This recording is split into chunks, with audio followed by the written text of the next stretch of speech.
What is something everyone in the grandma owns? Correct answer? Smartphones. Smartphones have a big harmful effect towards our health and well-being. We can say that smartphones have changed our life in a positive way, giving us access to infinite amount of information, entertainment, maps, communication, everything in seconds, within just the palm of our hands. And this new phenomenon we're going through called COVID-19, we are in quarantine, and this has prone us to use more our phones than we usually do. I'll be informing you about the first smartphone ever created, next, the way smartphones have endangered our life, and finally, some steps to minimize those dangers. First, let's talk about the first smartphone ever created. According to Stephen Twilly, in the article posted on Business Insider on June 14, 2015, the first smartphone created was by a company called IBM in the year 1992 and released to the public in 1994. It was called a Simeon Personal Communicator, and it cost around $899, which today it will cost $1,435 to be exact. It was unique because it had a touchscreen. It was able to send messages, emails, faxes. They have applications like calendars, world clock, address books, all that fancy stuff.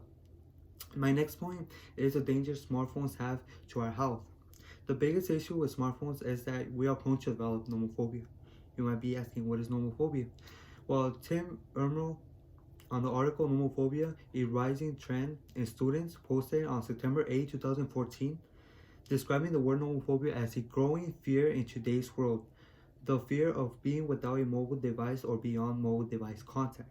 A big percentage of the people I know suffer from this, and they can't be without their phones, and it's honestly kind of scary. Phone addiction is also a huge problem.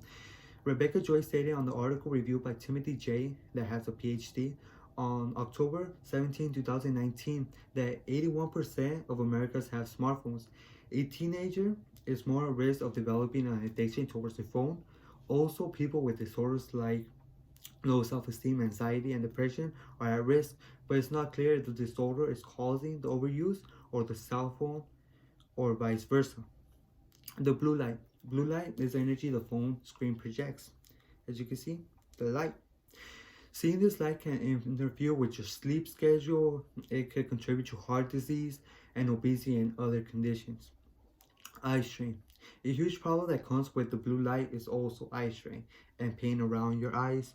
This could be caused because of seeing the light in the dark and kind of that stuff. This can be serious health effect. The impact of your vision, going blind, seeing blurry, can't see no more, all that kind of stuff. Hand arthritis. I am positive everyone uses their keyboard on their phones. I mean, it's a necessity, right? But those who text a lot are more likely to develop osteoarthritis. That's the arthritis from your thumbs for gripping and texting too much.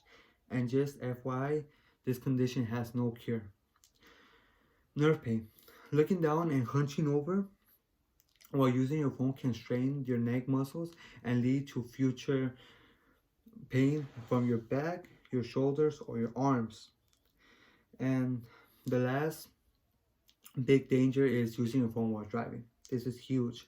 I have no doubt that everyone that is watching this video has used their phone while driving. I mean, is either texting, changing the song, answering the phone. I am guilty of always doing it. I always have my phone on my hand while I'm driving, or is it on my lap? And this is very, very dangerous because in a split second, you can have an accident. And you are putting your life in danger, and even worse, someone else. So don't text and drive, alright? Now, let's talk about the ways to minimize these dangers. Okay, so for nomophobia and addiction, first off, get external help. Get therapy, someone to talk to. Remove the consuming apps, the time-consuming apps, the ones like Facebook, social media. Keep phone out of sight. Maintain yourself busy with hobbies, something you like, just go out and do it. Stop being on your phone. For eye strain, minimize the exposure to blue light, lower your brightness on your phone, and take breaks when using your phone. Arthritis and nerve pain. For neck pain, you should always have a good posture. Hold your phone higher from where you're at and take breaks. For the arthritis, use The prompt voice, the ones that records you while you're talking, yes, that one. And try texting with your index finger. I mean, it's not that hard, and it will save your arthritis from your thumb.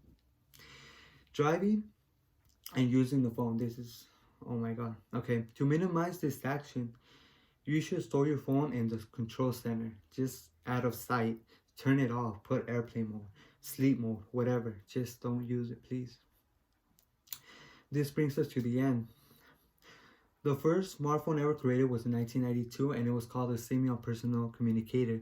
The biggest dangers of smartphone that bring to our health is nomophobia and addiction, as well as hand arthritis, nerve pain, eye strain, and even killing us if we're in a crash because of texting and driving.